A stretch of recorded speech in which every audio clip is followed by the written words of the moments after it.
Betrayed by the woman I built an empire with my teenage daughter, uncovered her foreign spy network. Quantum Betrayal. Chapter 1. The Algorithm of Deception. The red-eye flight from Beijing landed at SFO 3 hours early, a rare gift in Marcus Chen's meticulously scheduled world.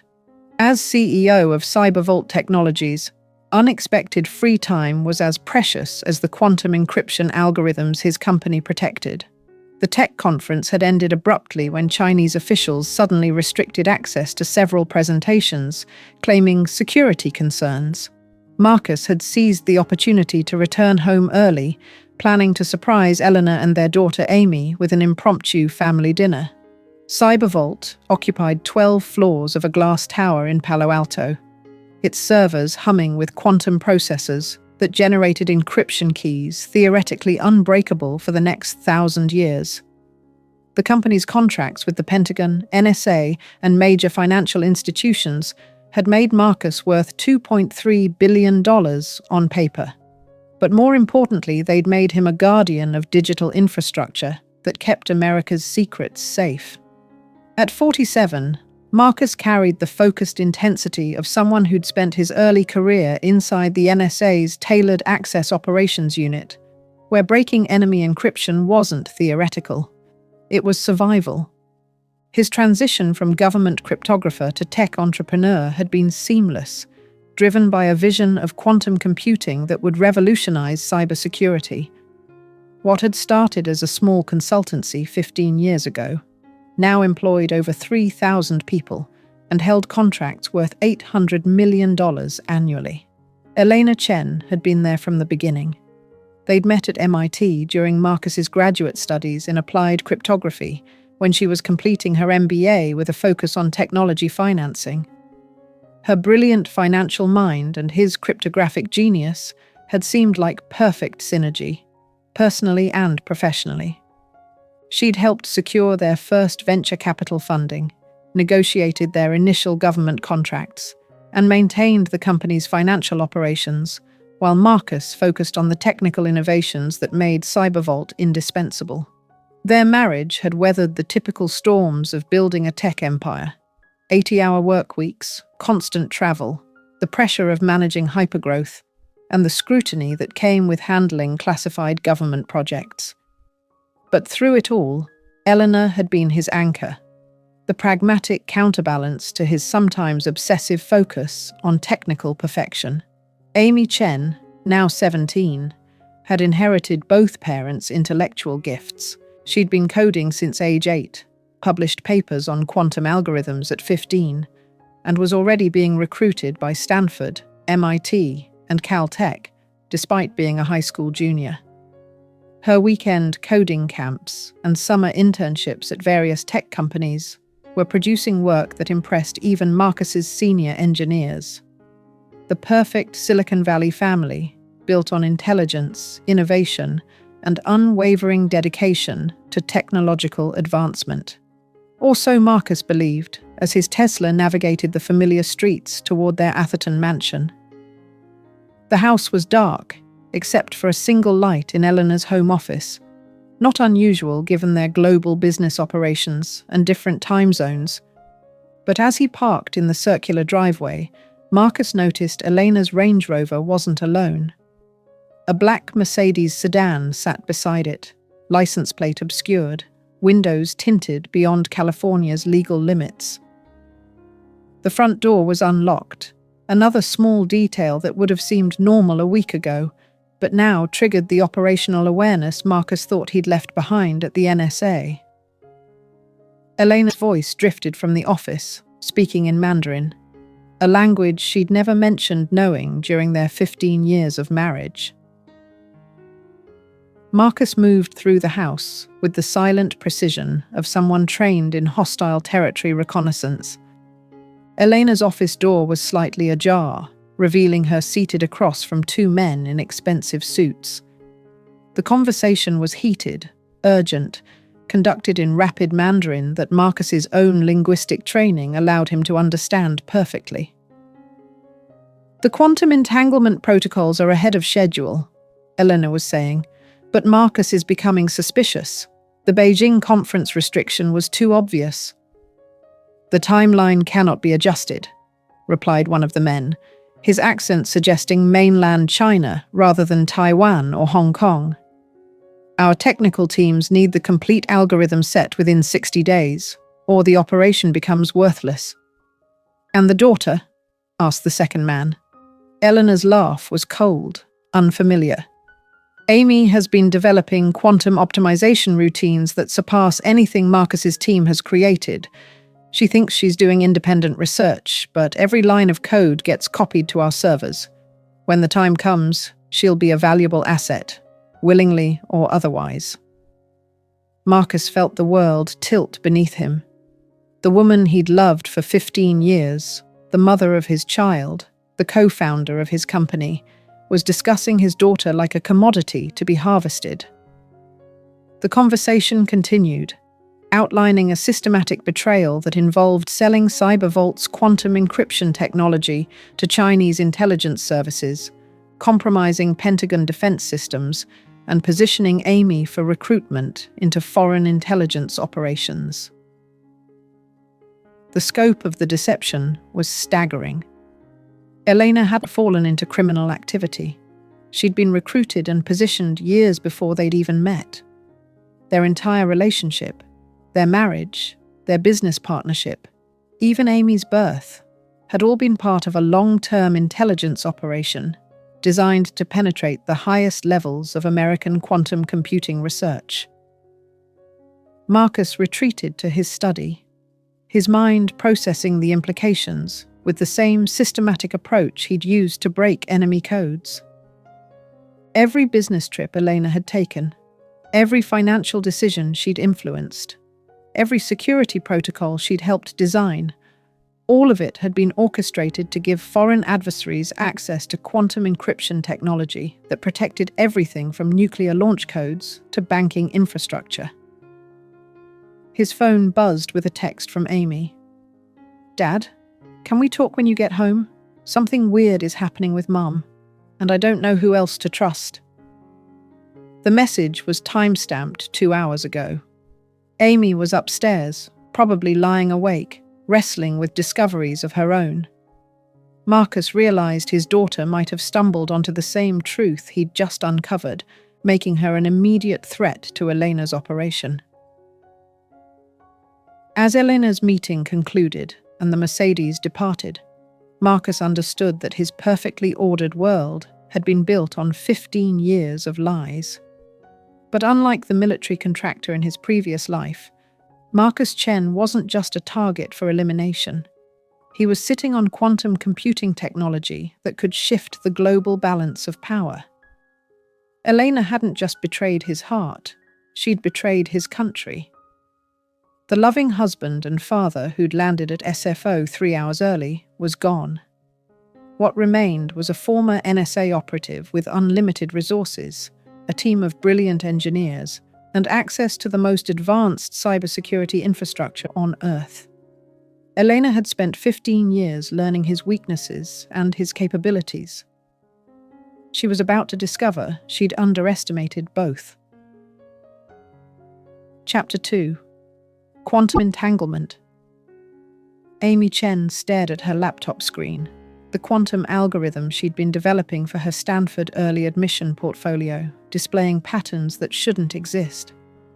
The code was elegant, revolutionary even, but embedded within her work were subroutines she hadn't written. Someone had been accessing her files, modifying her code, and copying her research without her knowledge. At 17, Amy possessed an intuitive understanding of quantum mechanics that impressed even her father's senior researchers. Her weekend coding sessions had produced breakthrough algorithms for quantum optimization that could revolutionize everything from financial modeling to climate prediction. What she'd discovered tonight, however, suggested that her innocent research was being weaponized by unknown parties. The timeline analysis was damning. Every major breakthrough in her code coincided with her mother's business trips. Eleanor's travel schedule, when compared to Amy's development milestones, revealed a pattern that made Amy's stomach turn. Her mother wasn't just proud of her accomplishments, she was stealing them. Amy heard the garage door open and close, followed by familiar footsteps in the hallway. Her father was home early from Beijing, which meant Eleanor's hasty phone calls earlier that evening about emergency board meetings had been lies. Amy crept to her bedroom window and watched her father's careful approach to the house, recognizing the tactical awareness he'd demonstrated during their family camping trips when teaching her situational awareness. She'd grown up hearing stories about her father's mysterious years in government service before founding Cybervault. Marcus never shared details, but Amy had overheard enough conversations with his security team to understand he'd been involved in classified operations that required skills far beyond typical tech entrepreneurship. Her phone buzzed with a text from an unknown number. "Your father's early return has accelerated our timeline. Packlight. Transportation arranged for 6 a.m. Tell no one. M." Amy's blood ran cold. Someone was tracking her father's movements and planning to remove her from the house before he discovered whatever was happening. She deleted the message and crept downstairs, hoping to warn Marcus about the text and share her discoveries about the modified code. Instead, she found her father in his study, staring at multiple computer screens with an expression she'd never seen before. The warm, protective parent was gone, replaced by someone whose cold focus reminded her of documentary footage of intelligence operatives. "Dad?" she whispered from the doorway. Marcus looked up, his expression immediately softening. "Amy, we need to talk." She entered the study and closed the door behind her. "Someone's been stealing my code, and Mom got a text about your early return. I think we're in danger." Marcus studied his daughter with new appreciation. Amy had inherited more than just intellectual gifts. She'd developed the observational skills necessary to detect operational security breaches. "Show me everything you've discovered." Over the next hour, Amy demonstrated how her quantum algorithms had been systematically modified and copied. The technical sophistication required suggested professional intelligence operatives rather than common corporate spies. Meanwhile, Marcus shared what he'd overheard in Elena's office, watching Amy's world collapse as the scope of the betrayal became clear. "Mom's been using me," Amy said quietly. "My code, my research, even my college applications. It's all been part of some intelligence operation." "For 15 years, Marcus confirmed. "Probably since before you were born." Amy processed the implications with remarkable composure. The coding camps, the summer internships, the advanced mathematics tutoring. She's been grooming me for recruitment. "Which means you're not just a source of intelligence, you're a future asset they plan to control." The realization that her mother viewed her as a commodity rather than a daughter hit Amy like a physical blow, but rather than breaking down, she demonstrated the same tactical thinking that had made Marcus successful in hostile environments. "Dad, if Mum knows you're home early, she's probably activated contingency plans. The text about 6 a.m. transportation wasn't a request. It was notification of an abduction timeline." Marcus felt pride mixed with terror. His daughter was thinking like an operative, which meant she understood the danger they faced. "Amy, I need you to pack essential items only. We're leaving within the hour." "Where are we going?" "Somewhere Elena can't reach us while we figure out who we can trust." As Amy gathered her belongings, Marcus activated encrypted communications with his core team. Dev Patel's response was immediate. "Sir, we've detected unusual network activity at Cybervault. Someone's been accessing classified servers using Elena's credentials outside normal business hours." The pieces were falling into place. Elena hadn't just been stealing Amy's research. She'd been systematically compromising CyberVault's entire quantum encryption infrastructure. Every government contract, every defense project, every classified algorithm had potentially been exposed to foreign intelligence services. Dev, initiate Protocol 7, full network isolation and security audit. Consider all administrative access compromised until proven otherwise. Understood, sir. Should we involve federal authorities? Marcus hesitated. Elena's operation had been sophisticated enough to remain undetected for 15 years, suggesting connections throughout government agencies. Involving the wrong people could accelerate whatever endgame she'd planned. Not yet. We need to determine the scope of compromise before we trust anyone outside our immediate team. As Marcus and Amy prepared to leave the house that had been their home for over a decade, Elena's Range Rover pulled into the driveway. She was 3 hours early for her supposed board meeting, which meant she'd either concluded her business quickly or had been notified about Marcus's early return. "Dad," Amy whispered, watching from the upstairs window. "She's not alone."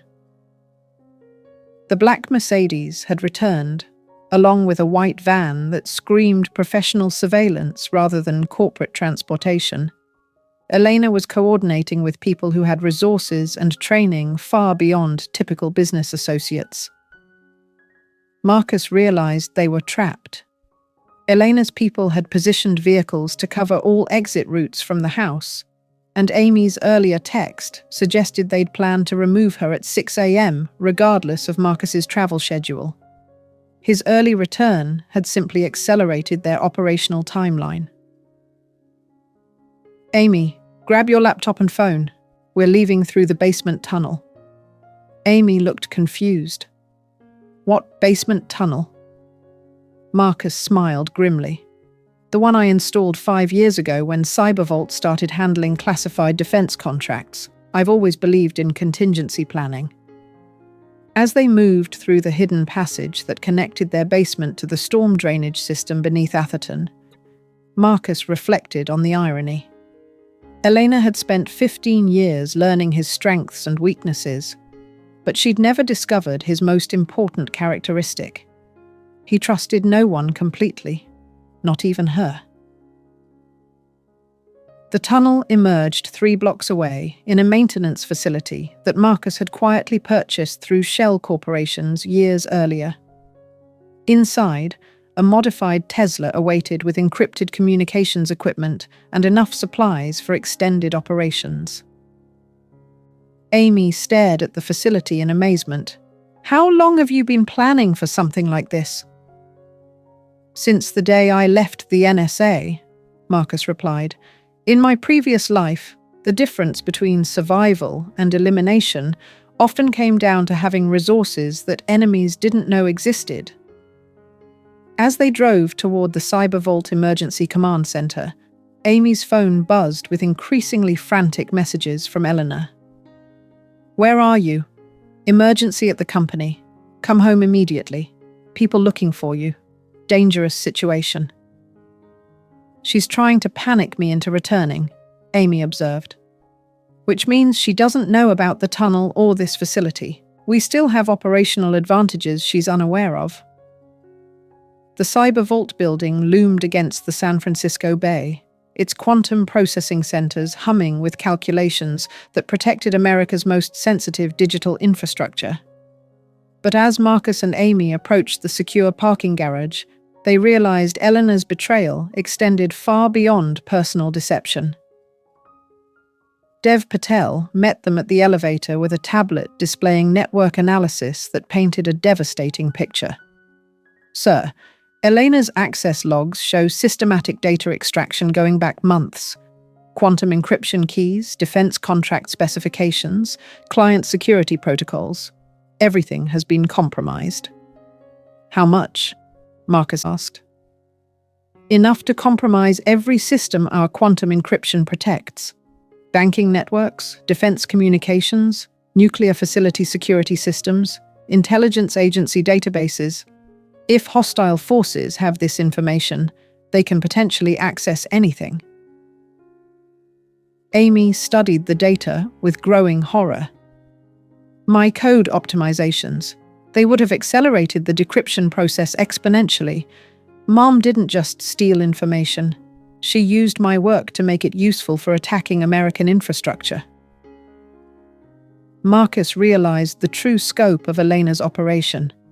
This wasn't just corporate espionage or even traditional intelligence gathering. It was preparation for a systematic attack on American digital infrastructure using quantum computing to break encryption that currently protected the nation's most sensitive systems. His wife hadn't just betrayed him. She'd positioned foreign adversaries to potentially cripple American cybersecurity permanently. And somewhere in Atherton, Elena was coordinating with operatives who would stop at nothing to prevent exposure of an operation that had taken 15 years to position. The loving family Marcus had thought he was protecting was gone, destroyed by a deception so profound it threatened national security. What remained was a quantum computing genius, his brilliant daughter, and a team of loyal engineers facing an enemy who knew their every weakness and had spent years preparing for this exact scenario. Elena Chen was about to discover that betraying a former NSA cryptographer wasn't the same as manipulating a trusting husband. Marcus had spent his government years learning to think like his enemies. Tonight, he would become one. Chapter 3. The Network Effect. Dev Patel's fingers moved across multiple keyboards with the fluid precision of someone who'd spent years conducting digital warfare for the FBI's cyber division. The CyberVault war room came alive as Marcus's core team assembled for what everyone understood was a crisis briefing that would determine their company's survival and possibly their own. Sarah Kim arrived from the quantum lab carrying encrypted drives containing backup copies of their most sensitive algorithms. At 34, she was considered one of the world's leading experts in quantum entanglement applications, her MIT doctorate supplemented by classified research for DARPA that she couldn't discuss even with colleagues. Jake Morrison entered with the controlled urgency of someone accustomed to military crisis response. His transition from Navy intelligence to corporate security had been seamless, and his contacts throughout the defense establishment made him CyberVault's liaison to Pentagon contracts worth hundreds of millions annually. Lisa Rodriguez, their general counsel, brought legal files and a grim expression that suggested she'd been anticipating this conversation for longer than anyone realized. Her background in counterintelligence law had proven invaluable as CyberVault navigated the complex regulations governing quantum computing research with national security implications. Status report, Marcus ordered, settling into the chair he'd occupied during hundreds of strategic planning sessions. But tonight felt different, more like the operational briefings he'd attended during his NSA years, when American lives hung in the balance. Dev's screens displayed network topology maps that looked like circuit diagrams for a digital battlefield. Elena's access logs reveal systematic data extraction dating back 18 months, but the pattern suggests she's been positioning for this operation much longer. Every major contract we've won, every quantum breakthrough we've achieved, every defense project we've been awarded, she's had advanced knowledge that someone could have used for competitive advantage or worse. Define worse, Sarah interjected, though her expression suggested she already suspected the answer. Selling quantum decryption capabilities to foreign intelligence services, Jake replied. Elena's travel records show trips to locations that coincide with major intelligence conferences in non-allied countries. She's been meeting with people who have both the motivation and resources to weaponize our technology against American interests. Lisa opened her legal files with the practiced efficiency of someone delivering devastating news. I've been conducting discreet inquiries into Elena's background, based on some irregularities I noticed in her security clearance renewals. Her financial history shows discrepancies that suggest sources of income beyond her CyberVault salary and stock options.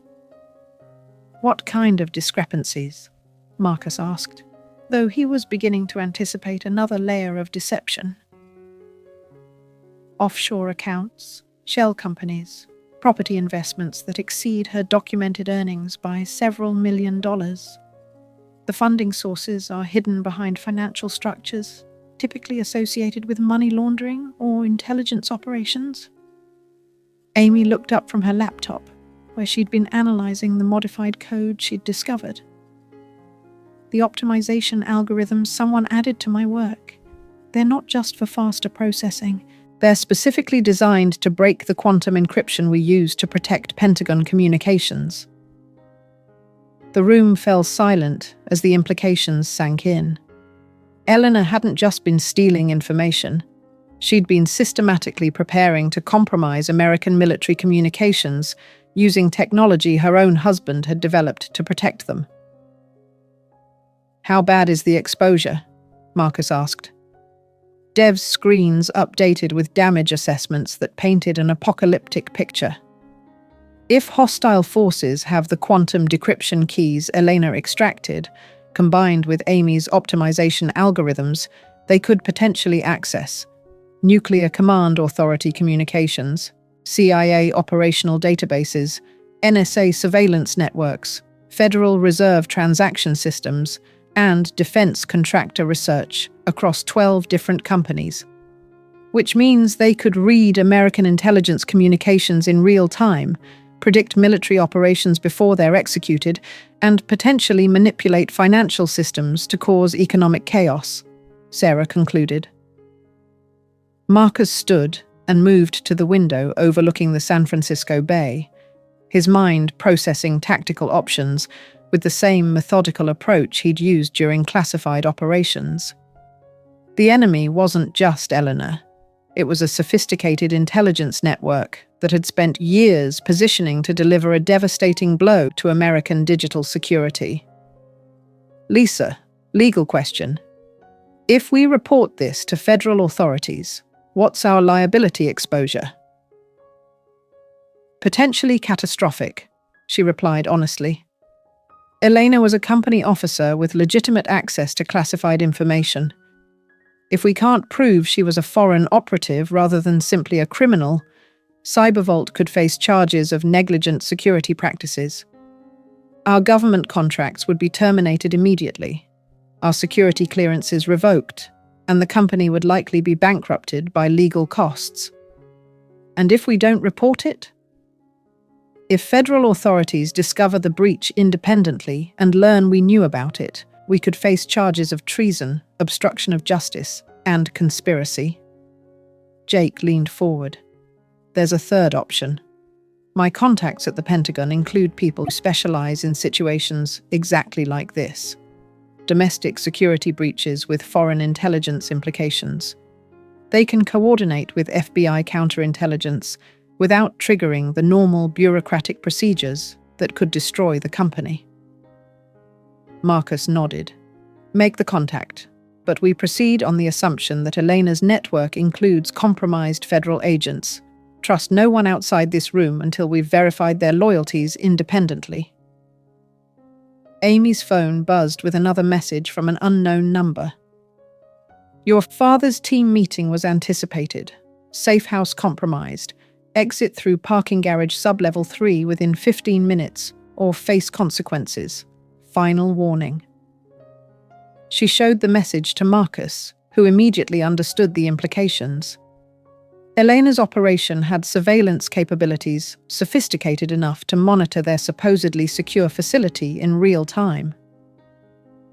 "Dev, full network isolation now," Marcus ordered.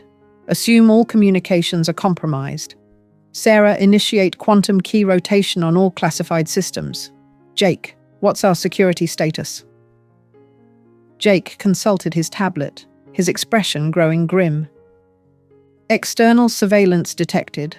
Multiple vehicles with government plates surrounding the building. Could be legitimate federal response or hostile operatives using official cover. Time to find out which, Marcus replied.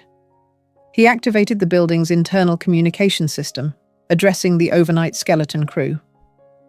This is Marcus Chen. Security alert protocols are now in effect. All personnel report to designated safe areas and await further instructions.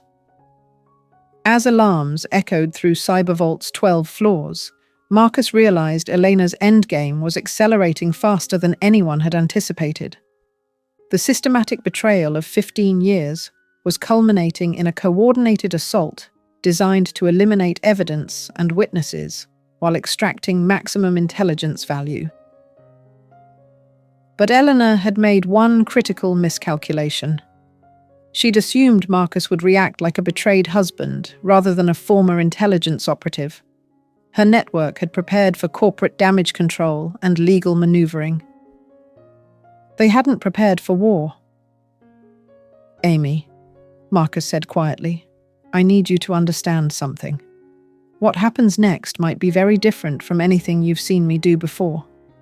The father you know has always tried to protect you from my previous life. Tonight, that life is coming back. Amy met his gaze with steady determination. Dad, I've spent my entire life wondering why you always seem different from other parents. The way you notice details, the security measures you take, the skills you've taught me that most fathers never think about. I think I've always known you were more than just a tech entrepreneur. Sarah interrupted their conversation. Marcus, we're reading massive electromagnetic signatures from outside the building. Someone's activated military-grade jamming equipment. The building's lights flickered as backup power systems activated. Through the windows, Marcus could see vehicles that looked like federal law enforcement, but moved with the coordination of military assault teams. Elena's final gambit was beginning. She'd spent 15 years positioning for this moment. The systematic destruction of CyberVault, the elimination of everyone who could expose her operation, and the extraction of America's quantum encryption secrets. But Marcus Chen had spent his NSA years learning that the most dangerous enemies were those who underestimated their opponents. Elena knew his weaknesses as a husband and father. She was about to discover his strengths as a warrior. The quantum encryption that protected America's most sensitive secrets was under assault, and the only people who could stop it were trapped in a building surrounded by operatives whose loyalties were unknown, whose capabilities were unlimited, and whose intentions were unmistakably hostile. The battle for quantum supremacy was about to begin, and Marcus Chen had 15 years of marriage to a master spy to even the odds. Quantum justice, 18 months later. The federal courthouse in San Francisco was packed with technology reporters, cybersecurity experts, and government officials as Judge Patricia Wong read the final verdicts in what had become known as the quantum conspiracy case. The proceedings had been largely classified, but the sentences spoke volumes about the scope of the betrayal. Eleanor Chen. Life in prison, without possibility of parole on charges of treason, espionage, conspiracy to commit cyber-terrorism, and endangering national security. Her network's exposure had led to the largest counterintelligence operation in Silicon Valley's history. Dr. Liu Wei. 40 years for directing foreign intelligence operations on American soil. His quantum research network had been dismantled across 7 countries. James Crawford. 25 years for selling Pentagon quantum encryption contracts to foreign adversaries. His corruption had compromised defense systems across multiple agencies. Dmitry Volkov. Killed during a federal raid on his Moscow compound. His tech empire had collapsed within weeks of the investigation's revelations. The corrupt federal agents, corporate executives, and foreign operatives had received sentences ranging from 15 years to life, effectively dismantling a network that had operated undetected for nearly 2 decades. Marcus Chen sat in the gallery with Amy, now 18 and a freshman at MIT studying quantum cryptography. The physical wounds from that night at Cybervault had healed quickly. The psychological scars would take longer. But Amy was resilient, more resilient than even her father had realized. "Are you satisfied with the sentences?" she asked quietly, her voice carrying the same analytical precision that had made her quantum algorithms legendary among graduate researchers. "Justice isn't about revenge," Marcus replied, though the satisfaction in his voice was unmistakable. "It's about ensuring that people who betray their country face consequences that match their crimes." Dev Patel approached with the rest of the Cybervault team. The company had been restructured under federal oversight and was now the primary contractor for America's Quantum Defense Initiative, using Amy's optimization algorithms to protect rather than compromise national security systems. "Sir, we've got confirmation from the Pentagon," Dev said. "The quantum encryption network is fully operational. Every system Elena's people compromised has been secured with new protocols based on Amy's latest research." "Meaning?" Amy asked. "Meaning your mother's 15-year operation ultimately strengthened American cybersecurity rather than destroying it," Sarah Kim explained, joining their group. "The exposure forced a complete overhaul of quantum encryption standards that would have taken decades to implement otherwise." Agent Jennifer Walsh from the FBI's Counterintelligence Division approached their group. She'd led the task force that rolled up Elena's network across 12 states and 4 countries. "Mr. Chen, I wanted to thank you again," she said. "Your cooperation made it possible to identify and neutralize quantum espionage networks we didn't even know existed." "What about the Chinese operatives who helped us during the final assault?" Marcus asked carefully. "Officially, certain foreign intelligence assets provided valuable assistance in exposing mutual threats," Walsh replied diplomatically. "Unofficially, some individuals were allowed to return to their home countries without facing charges in exchange for intelligence about other quantum espionage operations." Marcus nodded. The alliance with Chinese operatives had been necessary but complicated. They'd kept their word, providing resources and intelligence that made the rescue operation possible. In return, Marcus had shared information about Elena's network that helped expose Chinese assets throughout Silicon Valley's tech industry. As they left the courthouse, Amy took her father's arm. "Dad, do you think you'll ever trust a business partner like that again?" "Trust has to be earned through demonstrated loyalty over time," Marcus replied. "But that doesn't mean it's impossible. It just means being more careful about who deserves it." "Are you going to be okay? Running the company? Raising me through college? Starting over?" Marcus smiled, the first genuine smile Amy had seen from him in months. "Sweetheart, I spent 15 years thinking I was building a company with someone who shared my values. Now I get to build something real with the only family member who never betrayed me. What if I make mistakes someday? Wrong choices, bad decisions? Then we'll deal with them honestly, together. No secrets, no lies, no hidden agendas, just family." As they walked toward their car, neither noticed the figure watching from across the street. A woman with surgically altered features who'd escaped federal custody during a prisoner transport accident 6 months earlier.